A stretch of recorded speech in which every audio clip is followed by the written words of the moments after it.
Students. तो आज हम लोग पढ़ेंगे फोटोसिंथेसिस के बारे में। ठीक है, प्लांट में फोटोसिंथेसिस का मैकेनिज्म कैसे है हम लोग इसके बारे में जानेंगे। पिछले क्लास में मैंने और बातें जो ऑटोट्रॉप और हेटरोट्रॉप का डिस्कशन कर दिया था। ऑटोट्रॉप ग्रुप में ऐसे ऑर्गेनिज्म आते हैं जो अपना भोजन खुद बनाते हैं। तो जितने भी ग्रीन प्लांट हैं इस कैटेगरीज में आए। तो जितने भी ग्रीन प्लांट है आखिर अपना भोजन बनाते कैसे हैं ये तो समझना होगा। तो एक प्रोसेस फोटोसिंथेसिस एक प्रोसेस होता है जिसकी वजह से फूड बनाता है, प्लांट अपना फूड बना लेता है। ठीक है ना। तो ये फोटोसिंथेसिस प्रोसेस कैसे होता है हम लोग आज उसके बारे में समझेंगे। एकदम अच्छे से समझना इसको। तो सबसे पहले हम लोग इस बात को समझेंगे कि फोटोसिंथेसिस में आखिर वो कौन सा चीज़ है जो ज़रूरी है। अगर फोटोसिंथेसिस का जो प्रोसेस होता है उसमें कुछ रॉ मटेरियल हैं, अगर उसमें से एक भी नहीं हो तो फोटोसिंथेसिस का प्रोसेस नहीं होता है, फिर फूड प्लांट नहीं बना पाएंगे। तो वो कौन से ऐसे चीज़ हैं जो ज़रूरी हैं फोटोसिंथेसिस के लिए। तो सबसे पहली चीज़ तो है carbon dioxide. Carbon dioxide plant कहाँ से लेता है? इन्वायरमेंट से, एयर से। ठीक है, इन्वायरमेंट से CO2 लेता है। कहाँ से लेता है ये पिछले क्लास में मैंने बताया। स्टोमेटा के स्टोमेटल पोर से वो इन्वायरमेंट से CO2 ले लेता है। ठीक है, CO2 का होना ज़रूरी है फोटोसिंथेसिस में। ठीक है, तो पहला चीज़ हो गया CO2 जो इन्वायरमेंट से लिया प्लांट ने। दूसरा जो ज़रूरी चीज़ है वो क्या है? वाटर। वाटर कहाँ से आता है? तो सॉइल से, जो रूट होता है उससे वो वाटर ले लेता है। तो वाटर भी इम्पोर्टेंट है इसके लिए। CO2 ले लिया एयर से, वाटर ले लिया सॉइल से बाई रूट। ठीक है, अब तीसरा चीज़ होता है सनलाइट। सनलाइट बहुत इम्पोर्टेंट है फोटोसिंथेसिस करने के लिए। अगर सनलाइट नहीं हो तो ये प्रोसेस नहीं होगा। ठीक है, और फोर्थ जो चौथा चीज़ है वो क्या है? Chlorophyll.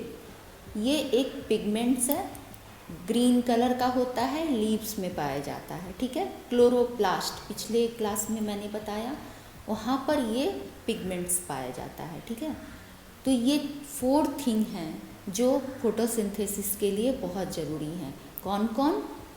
Carbon dioxide, water, sunlight and chlorophyll. याद रहेगा ये 4 thing, very important thing.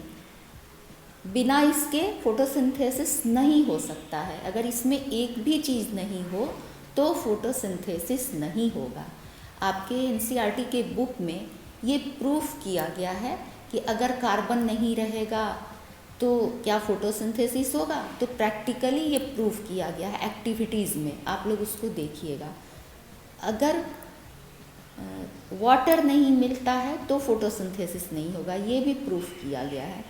Sunlight, chlorophyll, ये सारे एक्टिविटीज़ के द्वारा प्रूफ किए हुए हैं। उसको आप लोग पढ़िएगा बुक्स में, आप लोग को समझ में आ जाएगा। ठीक है, तो ये 4 जो चीज़ें हैं जो फोटोसिंथेसिस के लिए ज़रूरी हैं। अब हम लोग समझेंगे फोटोसिंथेसिस का मैकेनिज्म क्या है, ये कैसे होता है। ठीक है, तो ये 4 चीज़ जो है उससे कैसे प्लांट अपना फूड बना लेता है।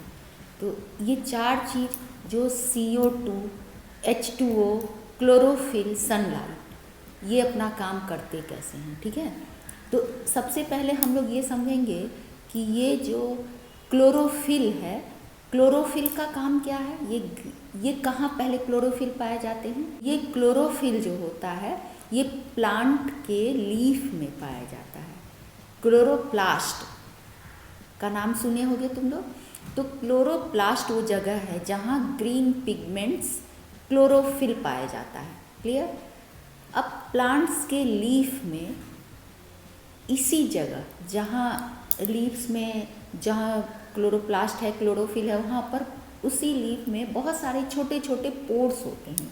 जिसको स्टोमेटल पोर्स कहते हैं, ठीक है। स्टोमेटा पढ़े होगे तुम लोग, एक छोटा छोटा छेद होता है लीफ में जहाँ से गैसियस एक्सचेंज होते हैं, ठीक है, और वाटर का ट्रांसपिरेशन होता है।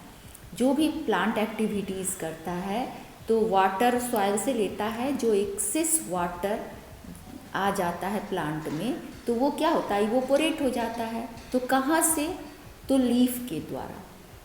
लीफ में वही स्टोमाटा ऐसा जगह है जहाँ से गैसियस एक्सचेंज भी होते हैं, CO2 और O2 का इन एंड आउट होता है और वाटर भी ट्रांसपिरेट होता है।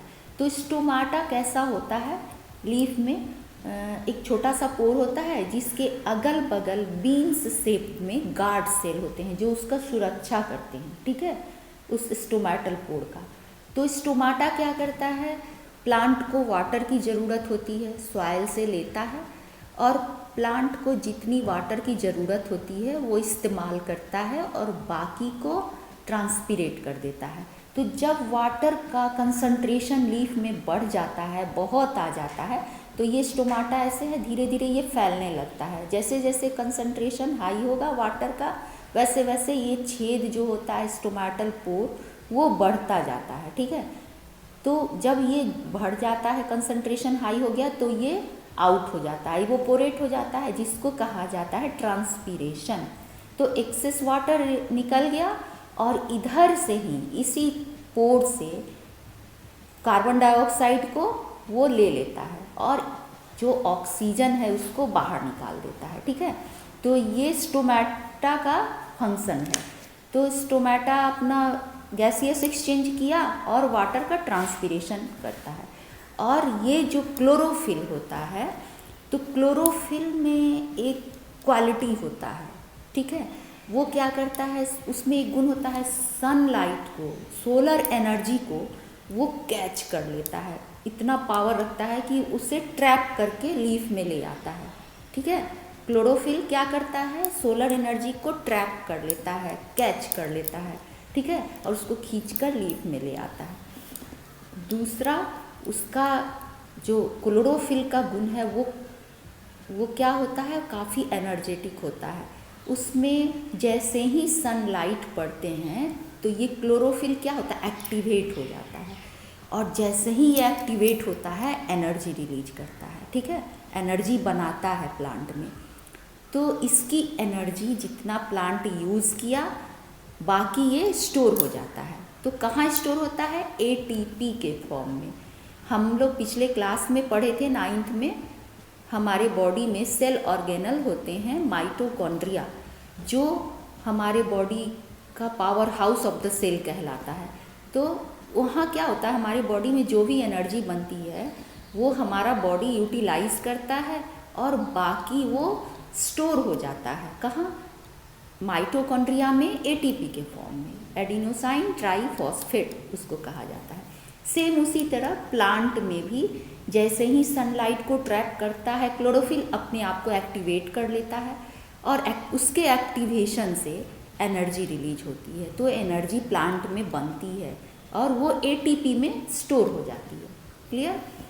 तो अब ये प्रोसेसिंग में दूसरा काम क्या करता है, सनलाइट का, क्लोरोफिल क्या किया, उसको उकसा दिया और एक्टिवेट करवा लिया अपने आप को, ठीक है। और दूसरा काम सनलाइट अब क्या करता है, लीफ में आ गया तो लीफ में जो वाटर है उसको वो तोड़ देता है, वो स्प्लिटिंग ऑफ वाटर का काम करता है, स्प्लिटिंग कर देता है वाटर का और वो हाइड्रोजन और ऑक्सीजन को 2 भाग में तोड़ देता है। ऑक्सीजन चला गया एयर में और हाइड्रोजन के भी आयन टूटते हैं, तो उससे इलेक्ट्रॉन निकलता है जो एनर्जी बनाता है प्लांट में।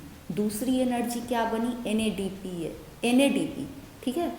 NADP अब क्या है ये बहुत नहीं जानना है तुम लोग को, ये आगे के क्लास में पढ़ना है, ये कैसे बना क्या बना इसको नहीं पढ़ना है, बस इतना जानना है कि एनर्जी बन गई, एक ATP के रूप में बनी, दूसरा इलेक्ट्रॉन हाइड्रोजन आयन टूटने से जो इलेक्ट्रॉन निकला उससे फॉर्मेट हुआ NADP के रूप में। इसका फुल फॉर्म भी हम लिखवा देंगे तुम लोग को।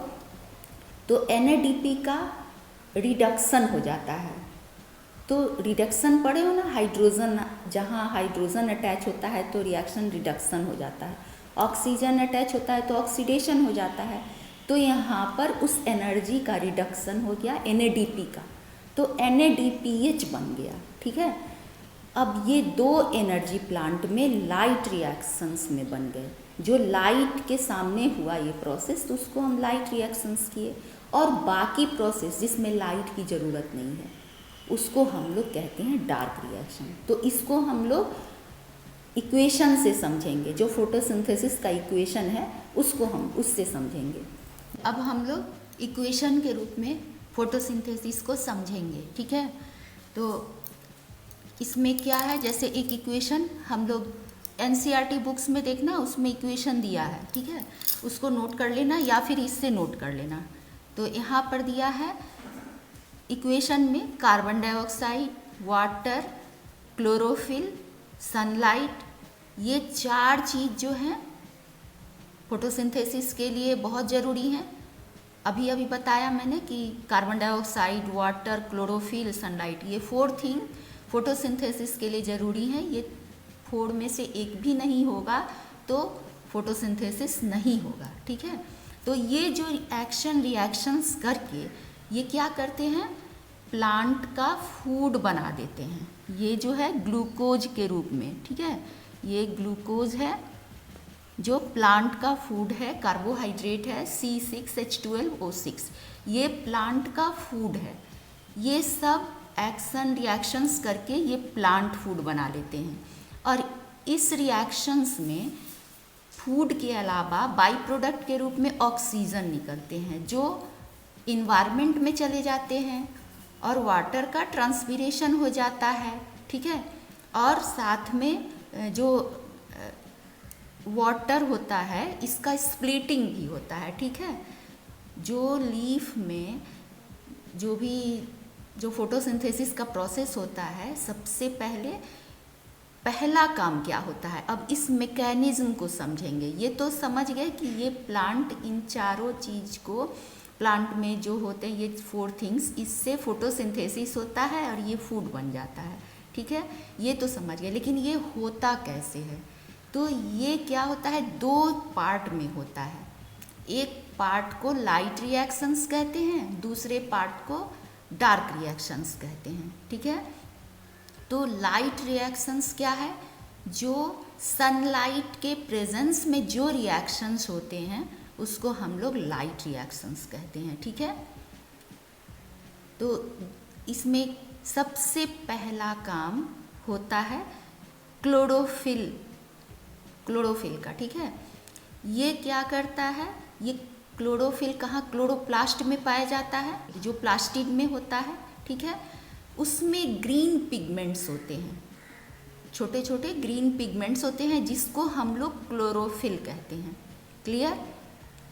तो ये जो क्लोरोफिल है, इसमें ये क्या होता है, एक गुण होता है कि ये सनलाइट की रोशनी, जो सनलाइट होती है उसको ट्रैप कर लेता है, ठीक है, उसको कैच कर लेता है, उसको पकड़ के खींच के ले आता है, ठीक है, ओके। तो ये जो, और ये क्या होता है, ये आराम से बैठा रहता है लीफ में। तो जैसे अलार्म हम लोग लगाते हैं ना, जैसे सुबह उठना है तो हम लोग घर में अलार्म लगा के रखते हैं कि जैसे ही अलार्म बजा तो फटाफट उठे और एग्ज़ाम देने जाना है और तैयार होने लगते हैं, अरे वाह अलार्म बज गया भाई, अब जल्दी से तैयार हो। तो यही काम सनलाइट करता है। सनलाइट जैसे ही निकलता है ये अलार्म बज गया, अब ये जहाँ निकला तो क्लोरोफिल क्या हुआ, एक्टिवेट हो जाता है, तुरंत एक्टिव हो जाता है, अरे सनलाइट आ गया, अब हमें अपना काम करना है, जल्दी जल्दी जल्दी तो निपटाना है। तो वो अपना काम करता है, उसको जल्दी से खींच के लाओ, नहीं तो भोजन कैसे बनेगा, प्लांट में भोजन नहीं बनेगा। तो इसीलिए वो फटाफट एक्टिव हो जाता है। वो सोया हुआ है, जैसे ही सनलाइट आया उसको खींचने के लिए एक्टिव हो गया। बस वो जो एक्टिव होता है तो क्या करता है, सन के लाइट को ले आता है लीफ में, उसको ट्रैप करता है।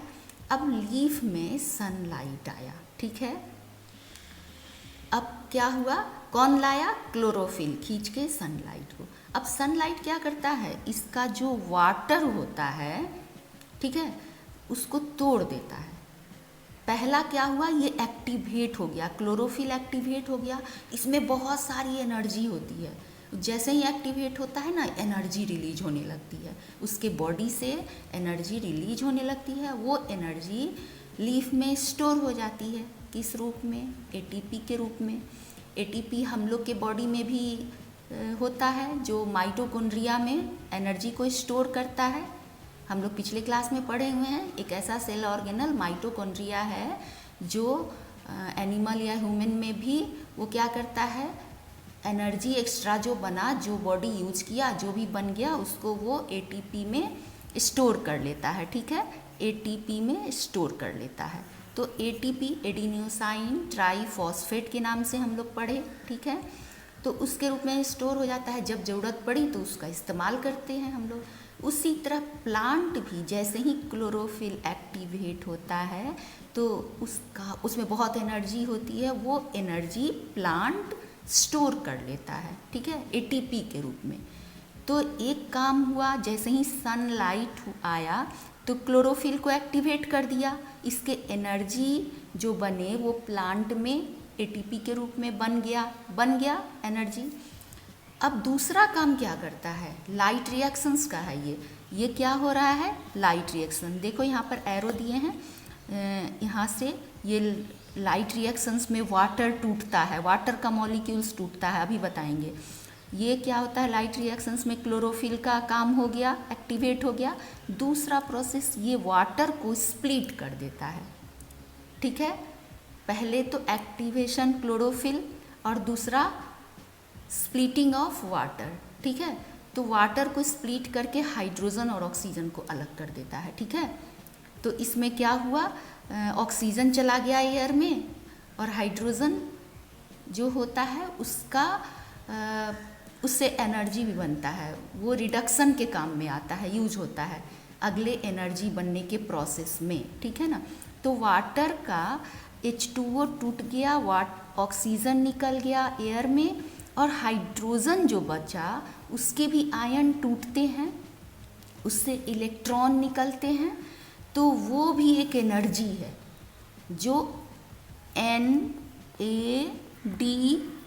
के रूप में हमें मिलते हैं। ठीक है, तो दो एनर्जी बना। ठीक है, एक बना ATP जो क्लोरोफिल के एक्टिवेशन से हुआ, दूसरा वाटर मॉलिक्यूल्स टूटा तो उससे हाइड्रोजन और ऑक्सीजन अलग हुए, ऑक्सीजन निकल गया इन्वायरमेंट में, हाइड्रोजन आयन टूट के उसमें से इलेक्ट्रॉन अलग हुआ और वही एनर्जी के रूप में स्टोर हो गया लीफ में, NADP।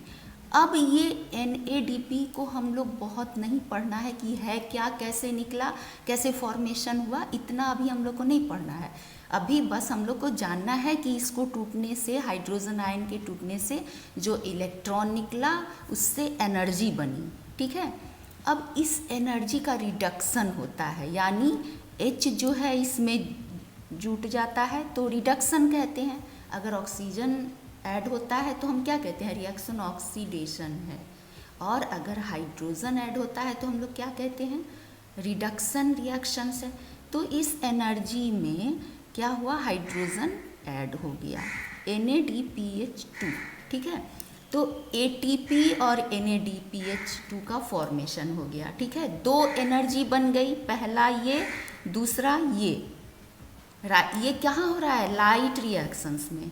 ओके, पहला काम क्लोरोफिल एक्टिवेट हुआ, एनर्जी बनाया ATP, सनलाइट को खींचा। ठीक है, आगे प्रोसेसिंग करने के लिए, एनर्जी बनाने के लिए। और दूसरा काम क्या किया, ये सनलाइट जैसे ही लीफ में आया, लीफ में जो वाटर मॉलिक्यूल्स था उसको तोड़ दिया, तो तोड़ने पर हाइड्रोजन ऑक्सीजन अलग हो गए, ऑक्सीजन चला गया इन्वायरमेंट में, हाइड्रोजन आयन टूट गया, उसका इलेक्ट्रॉन जो निकला उससे एक एनर्जी बन गई और उसमें हाइड्रोजन जुटा, रिडक्शन हुआ, तो वो एनर्जी NADPH बन गई। ठीक है, तो ये दो एनर्जी बन गई, ये लाइट रिएक्शंस में हो गया।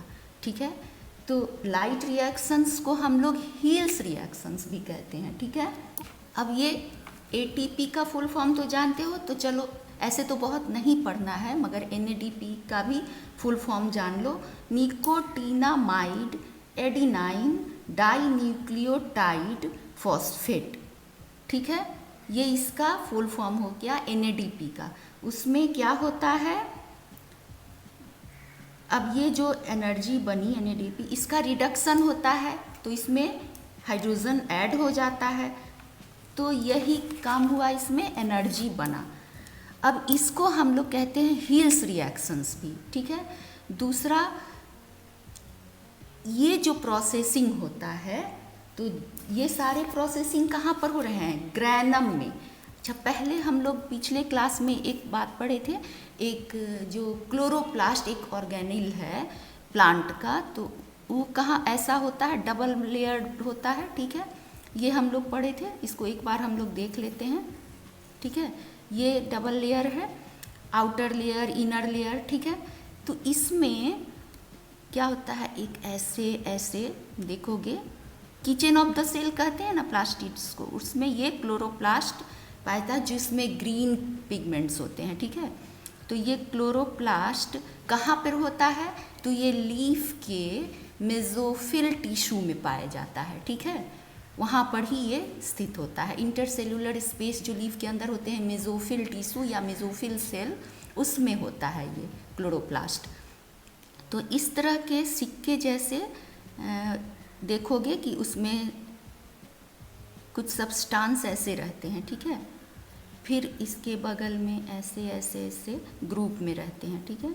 फिर यहाँ पर बहुत सारे ऐसे, तुम माइक्रोस्कोप से देखोगे तो दिखाई पड़ेगा, इस तरह का फिगर दिखाई पड़ेगा। और ये सब जुटे रहते हैं एक धागे समान संरचना से, ठीक है, ऐसे ऐसे ऐसे ऐसे जुड़े रहते हैं, ठीक है। तो ये जो चीज़ होता है क्या, जैसे एक पर एक जो ये सिक्का जैसा सब्सटेंस होता है, ये सब जो होता है, ये सब मिलाकर क्या होते हैं, इसको ग्रुप में ग्रैना कहते हैं, ठीक है, इसको कहते हैं ग्रैना, ठीक है। और इसका एक पार्ट, ओनली वन पार्ट, एक जो सिक्का टाइप का चीज़ होता है, उसको केवल एक चीज़ को हम लोग कहते हैं थाइलाक्वाइड। एक जो पीस टुकड़ा होता है, एक सिक्का, इसको हम लोग थाइलाक्वाइड कहते हैं, ठीक है। और ये जो चीज़ होता है, ये मैट्रिक्स, खाली जगह होता है, ठीक है, इसको मैट्रिक्स कहते हैं। पिछले क्लास में आप लोग पढ़े थे मैट्रिक्स, या फिर इसको कहते हैं स्ट्रोमा, ठीक है, स्ट्रोमा। ये स्पेस होता है, खाली स्पेस जैसा होता है, इसको स्ट्रोमा। और ये जो पाइप जैसा देख रहे हो यहाँ पर, एक सब्सटेंस जो एक दूसरे को बांधे रखता है कि इधर उधर ये नहीं जाए, तो इसको कहा जाता है, स्ट्रोमा में होता है तो इसको स्ट्रोमा लैमेली कहा जाता है, ठीक है। तो इसको लैमेला कहा जाता है, ठीक है, स्ट्रोमा में है, स्ट्रोमा लैमेले। तो ये सब जो होता है, ये पता चल गया क्लोरोप्लास्ट का स्ट्रक्चर है। ये जान गए कि ये chloroplast occurs in mesophyll cells, ठीक है। और ये इसमें ग्रीन पिगमेंट्स होता है जिसको कहते हैं क्लोरोफिल, तो ये हम लोग को जानना ज़रूरी है। तो इसमें हम लोग पढ़े लाइट रिएक्शंस, जिसको हील्स रिएक्शंस भी कहते हैं। तो ये कहाँ पे हो रहा है, तो ये जो पोर्शन है, ये पोर्शन देख रहे हो, ये वन थाइलाक्वाइड, ये सब इसमें ग्रीन पिगमेंट्स होते हैं, क्लोरोफिल होता है, तो ये सब इसमें ही ये प्रोसेस होता है, ये ग्रैना, ठीक है। एक पार्ट को थाइलाक्वाइड भी कहते हैं और वन पीस को ग्रैनम भी कहते हैं, ठीक है। तो मिलकर ये ग्राना होता है। तो ये प्रोसेस कहाँ हो रहा है, ग्राना में, ठीक है, याद रहेगा। ये सब जो है, ये सब मिलके ग्राना है, ये सब में ये प्रोसेस होता है, ठीक है। तो ये प्रोसेस हमको समझ में आ गया। लाइट रिएक्शंस क्या है, हमको लगता है कोई प्रॉब्लम नहीं है। अब दूसरा पार्ट स्ट्रोमा में होता है, ये स्पेस जो होता है इसमें होता है, जो डार्क रिएक्शन कहते हैं उसको। तो अब ये लाइट रिएक्शंस क्लियर हो गया। लाइट रिएक्शंस में क्या हुआ, क्लोरोफिल एक्टिवेट हुआ, एनर्जी बनाया ATP, ठीक है, सनलाइट को ट्रैप किया, ठीक है।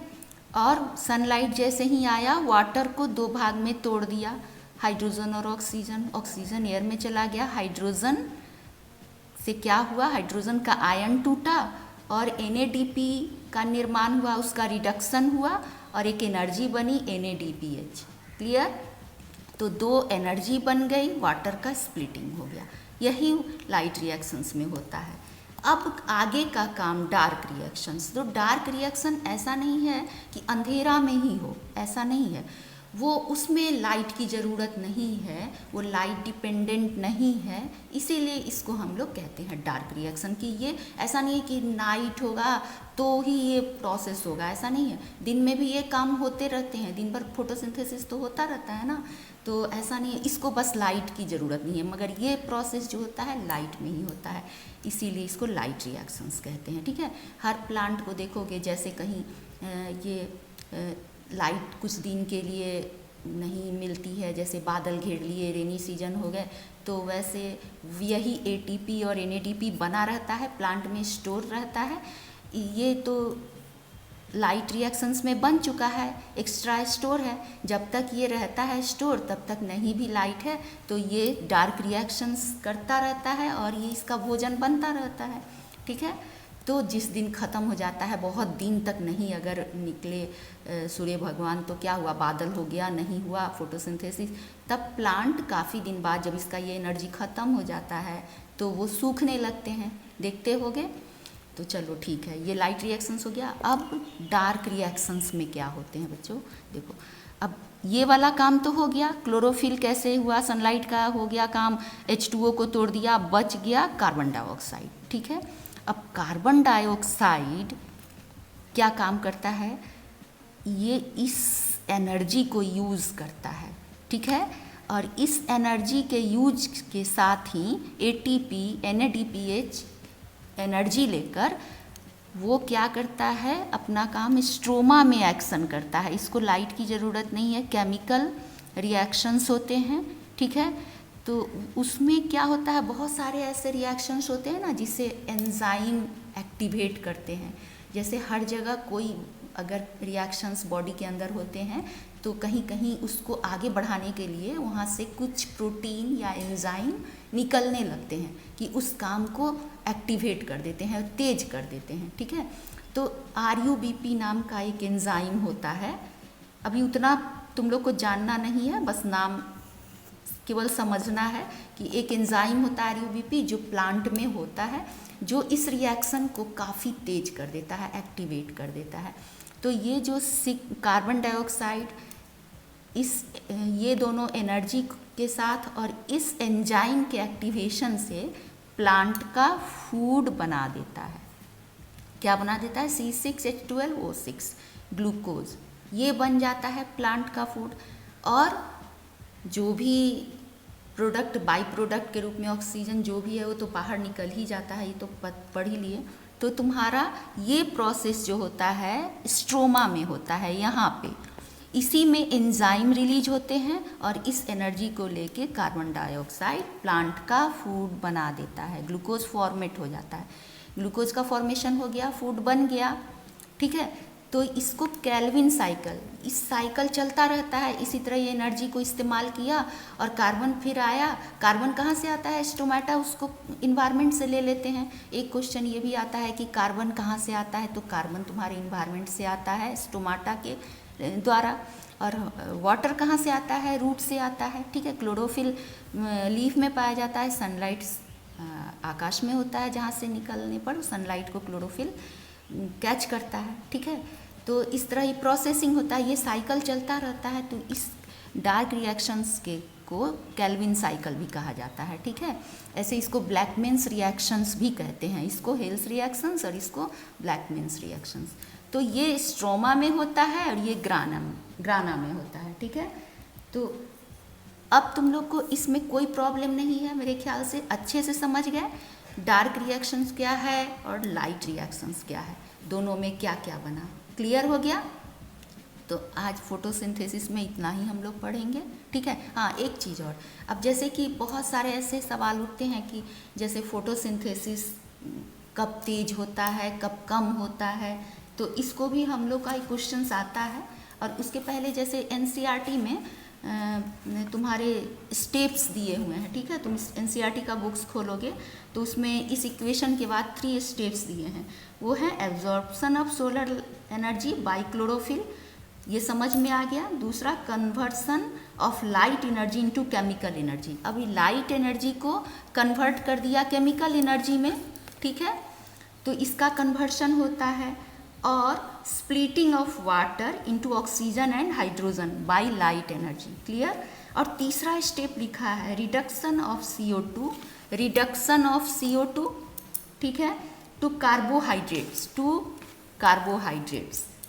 Bye hydrogen by utilising chemical energy. Hydrogen को यूटिलाइज करके केमिकल एनर्जी बना, उसको यूटिलाइज करके ये प्लांट फूड बना दिया। ये 3 चीज़ हो गए, क्लियर, ठीक है। अब फोटोसिंथेसिस का जो अफेक्टेड होता है किस वजह से, जैसे फोटोसिंथेसिस कब तेज होता है, कब कमज़ोर होता है, तो इसमें है कि अगर rate of photosynthesis increases with increase in light, ठीक है, इंटेंसिटी, जब लाइट की इंटेंसिटी तेज होती है तो फोटोसिंथेसिस भी तेज होता है।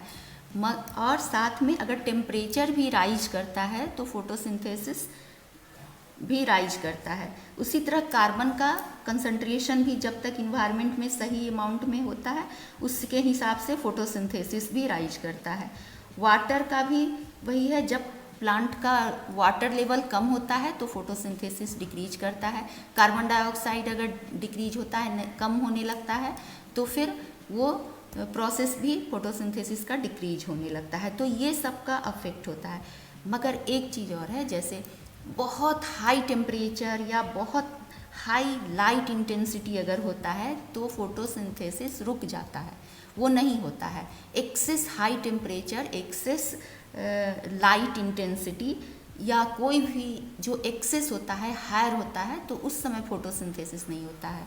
जैसे हमारे यहाँ डेजर्ट प्लांट, रेगिस्तान में गर्मी बहुत होती है, तो बहुत तेज गर्मी में, जैसे दिन के समय में फोटोसिंथेसिस का प्रोसेस नहीं होता है, क्योंकि इतनी हाई इंटेंसिटी होती है सनलाइट की कि उस समय ये प्रोसेस नहीं होता। स्टोमेटल पोर बंद हो जाते हैं बहुत हाई इंटेंसिटी में, ठीक है। तो ये चीज़ ध्यान रखना कि excess temperature, excess light intensity में फोटोसिंथेसिस नहीं होता है, ठीक है। नॉर्मल टेम्परेचर जो जितना होना चाहिए उतना राइज करता है तो ये राइज करता है, बाकी कम होता है तो कम होने लगता है।